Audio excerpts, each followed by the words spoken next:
afternoon, everyone. My name is Sriram from the Commodity Research Desk at Reliance Securities. Welcome to the weekly commodity market updates. So, beginning with the bullion side of things, international and domestic gold and silver futures eased or corrected for the third straight week after the dollar and the benchmark US dollar treasury yields rebounded last week as investors digested the US inflation numbers.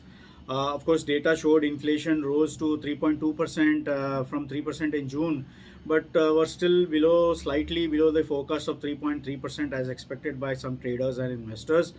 Inflation rate on a monthly basis held steady at 0.2% for the month of July, but the PPI number rose last week to 0.3% in the month of July compared with expectation of a rise of 0.2%. So inflation numbers remain mixed and suggest that or raise speculation that the Fed could continue its rate hike situation going into this September meeting. Again, the dollar took support after US consumer sentiment also climbed to the highest level nearly 2 years in July, as data showed last week, supported by strong labor market data. Again, slightly hawkish comments by the Fed members last week also lifted the dollar and weighed on sentiments for bullion side of things last week. Looking ahead in the coming week or so, we expect the bullion prices could continue to face headwinds, continue to remain under pressure. We don't expect a very large fall, as investors will remain cautious as they await the definitive direction from economic indicators and technical trends. However, bullion could continue to struggle, weighed down by a stronger dollar and elevated bond yields. Data last week saw the release of elevated US CPI and PPI and showed that inflation pressures persisted. So investors will continue to remain focused on the interest rate scenario going forward, and the other data which is expected to be released this week have an impact on what the Fed is going to decide in the coming week or so. So in the short run, we see data will be key, but the key important trigger for the bullion markets will be the FOMC meeting minutes, which is scheduled to be released tonight. There are no major surprises from the Fed meeting minutes, but any change in language from the Fed will be a key trigger or will be a key driver for the market. So this the market will of course wait for a new spark to trigger a broader rally after the FOMC meet. So we see markets remaining range bound with a slightly negative bias. With domestic October futures trading in a range of broad range of 58,200 to 59,450, while internationally we see a range of 1920 to 1955 in the coming week or so. Moving to crude, both crude domestically and internationally gained marginally last week as lower supply amid rising global demand offset stronger dollar and weak demand prospects from China. Prices had initially corrected significantly on concerns that the Fed could continue to raise heights after investors digested the inflation numbers. Hawkish Fed comments also weighed on sentiments, but after the initial fall, we saw the crude oil prices pick up, which could, supported by slightly positive data from the US. And of course, we see markets remaining concerned about the supply after Ukraine drones attacked the Russian oil tankers in the Black Sea last week. So apart from that, including that, we already know that Saudi will cut additional 1 million barrels till September, and that will definitely lift the mood higher, lift the prices higher amid supply concerns in the market. Of course, the demand concerns still persist. China still remains data from China still remains sluggish, reflecting weak numbers, reflecting weak demand for the from the top oil importer. So markets can remain range bound in the coming week or so.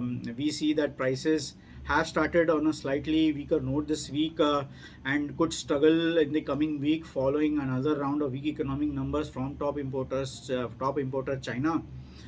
Concerns that China's ailing economy will likely weigh on demand and will cap upside in the markets. Some profit taking also cannot be ruled out after significant upside over the past few weeks, so some technical correction cannot be ruled out. So we see markets remaining slightly on the weaker side this week. some profit taking cannot be ruled out, as I mentioned. The key trigger for the markets will be the weekly inventory report, which due or scheduled from the official government tonight. Yesterday night, weekly inventory from API showed that crude oil stocks in the US witnessed a big draw of 6.195 million barrels. And if the stocks does indeed witness a big draw this week as well, we see further upside for the crude oil prices going forward. On the charts, we feel NYMEX September could remain within 78 on the lower side to $85 on the upside, while on the domestic side, we see a broad range of 6,600 to 7,000 levels this week. Briefly on natural gas prices tumbled, or I should say, sorry, surged higher last week, supported by hot weather conditions in the US. Upside was capped after data showed utilities added more than expected gas inventories to the system. But overall, hot weather conditions in the US continue to lend some support to the markets for gas prices. And furthermore, we expect in the coming week the weather will play a major role going forward this week as well. Some weather predictions are coming in that the US weather could turn cooler till September first week, and that could cap any upside. But the inventory data due this week will also play a big role in driving the markets in the short run. So we see markets continue to consolidate over the next few sessions. In fact, this week we see a consolidation mode for the gas prices, and we remain slightly upbeat in the short run to medium term for the gas prices, supported by slightly hotter weather. The range for the domestic will be anywhere between 215 on the lower side to 240 on the upside of things. Finally, on the copper side of things and other base metals, both copper and other base metals internationally and domestically struggled last week. Prices fell amid worries about surpluses of the industrial metal. Again, rising stocks in LME and SHFE warehouses and poor demand prospects in China continue to weigh on sentiments. Data also remained weak from the top importer. The outlook demand remains weak and will continue to remain weak in the coming week or so. So looking ahead, of course, the weak numbers will weigh on sentiments, but in response to that weak number, the People's Bank of China unexpectedly slashed the one-year medium-term lending facility early this morning by 15 basis points, and the move opens the door to a potential cut in lending the loan prime rate next week, which is scheduled next week. So some support could come in the form of easing financial conditions, but markets could remain skeptical about the economic support from the Chinese authorities, as public bodies have refrained themselves, signaling significant stimulus measures to support the economy. So targeted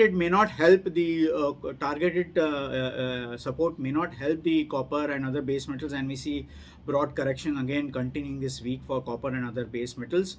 Focus will be on the FOMC meeting minutes tonight. The range for the copper on the domestic side will be anywhere between 710 on the lower side to 735 on the upside of things. So that's it for us from our side. Thank you very much for watching. Have a pleasant day and a week ahead. Thank you.